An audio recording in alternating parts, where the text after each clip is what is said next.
예, 두 얘기를 좀 해보겠습니다. 김학의 전 차관 불법 출국 금지 수사를 막으려 했다는 의혹으로 지금은 피의자 신분이 된 이성윤 서울중앙지검장이죠. 그런데 기소 결정권을 쥔 조남관 검찰총장 대행이 오늘 신임 부장검사들에게 한 강의 발언 중에 의미심장한 말이 하나 있습니다. 먼저 과거 발언부터 만나보겠습니다. 민정수석의 사표 파문으로 온 나라가 시끄럽습니다. 의무적인 핀셋 인사는 하지 말 것을 강력히 지금 요청을 한 상태입니다. 법무부와 대검의 안정적인 협력 관계가 회복되어서 국민들의 심려를 더 이상 끼치지 않았으면 하는 바람입니다. 현직 서울중앙지검장 기소를 앞둔 좀 미묘한 시기에 조남관 직무대행이 전장에 있어 장수의 의리는 충성에 있고 그 충성은 임금이 아닌 백성을 향해 있어야 된다. 영화 명량의 대사를 인용했는데 참 의미심장합니다. 뭐 그 말 그대로는 다 맞는 얘기죠. 그러니까 충성이 임금이 아니고 백성이 당연히 해야죠. 그건 맞는 얘기라고 보고요. 아마도 이제 조남관 직무대행이 저런 발을 한 것을 유추해서 해석해 보면 뭐 지금 이제 얘기 나오는 것처럼 기소가 될 가능성이 높지 않긴 이렇게 분석은 가능한 것 같아요. 물론 뭐 결과야 두고 봐야 되겠습니다만 아무래도 이제 그런 어쨌든 저런 발언을 한다고 하는 것이 본인의 어떤 행동을 하기 전에 그 정당성을 부여하기 위한 하나의 방법으로 본다고 하면 기소의 가능성이 더 높아지고 있다고 볼 수 있겠죠. 왜냐하면 기소하게 되면 여러 가지 논란이 불러일으킬 수는 있어요. 왜냐하면 본인도 어쨌든 검찰총장 후보로서 거론되고 있기 때문에 본인의 같이 경쟁이 되는 후보자의 한 명을 기소했을 때 올 수 있는 어떤 정치적 부담도 있을 텐데 그런 부분들을 그냥 넘어가겠다고 하는 의도로 읽히고 있는데요. 그런 차원에서 아마 저 발언을 인용한 게 아닌가 그렇게 해석이 가능하다고 보여집니다. 그럼 이현정 의원님, 어쨌든 이순신 장군의 대사까지 인용했으니까 이성윤 지검장은 애초 알려진 대로 기소 방침을 굳혔다라고 봐도 되는 거죠? 그러니까 이순신 장군 인용한 거 보니까 칼을 뽑을 모양입니다. 칼을 뽑아서 일단 뭐 지금 현재 조남관 대행의 가장 큰 결정은 뭐냐면 이성윤 중앙지검장에 대한 이 기소를 하는 여부거든요. 왜냐하면 지금 수원지검에서 김학의 전 법무부 장관의 불법 출금에 대해서 지금 현재 이제 사건 수사는 이미 다 끝났고 이제 기소 여부만 판단하는데 문제는 이제 기소 여부를 총장 추천위원회가 열린 다음 날 이제 하겠다는 거거든요. 판단을. 그건 뭐냐면 총장 추천에 영향을 주지 않겠다는 이제 그런 뜻인데 문제는 지금 조남관 대행도 사실은 그 후보군에 들어가 있는 분입니다. 아, 총장 후보군 그렇죠. 차기. 자, 이성윤 지금 조남관 뭐 등등 김호수 등등 이런 분들 들어가 있으니까 이제 오늘 아마 저 이야기를 한 것은 예전에 아마 윤석열 전 총리 이런 이야기를 한 적이 있습니다. 저는 사람에 충성하는 사람이 아닙니다라고 이야기를 한 바 있지 않습니까? 저희 그 발언과 비슷하게 결국은 국민만 보고 가겠다. 그 이야기는 이순신 장군 이야기를 든 것은 칼을 뽑겠다는 이야기였죠. 이성윤 서울중앙지검에 대한 기소 방침을 굳혔다. 이렇게 해석을 하시는군요.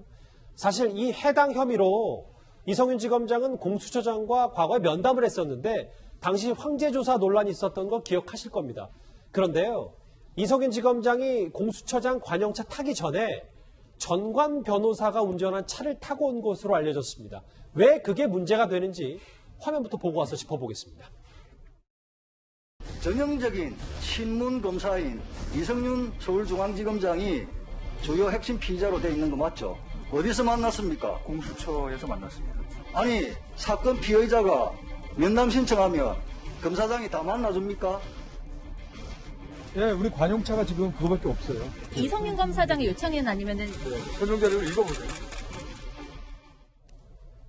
이 부분 해볼게요. 그 당시 CCTV로도 일부 보도를 통해서 알려졌던 황제조선 논란. 근데 관용차를 타고 와서 갈아타기 전에 이 직전에 탔었던 차가 로펌 소속 A 변호사가 운전했다는데 이게 지금 뭐가 문제가 되는 겁니까? 그러니까 처음부터 공수처 관용차 탄 게 아니라 이성윤 지검장이 다른 차 타고 왔잖아요. 근데 이 다른 차의 차주, 직접 운전한 사람이 2000년대에 이성윤 지검장과 같은 시청에서 근무한 경력이 있는 검찰 출신의 로펌 변호사입니다.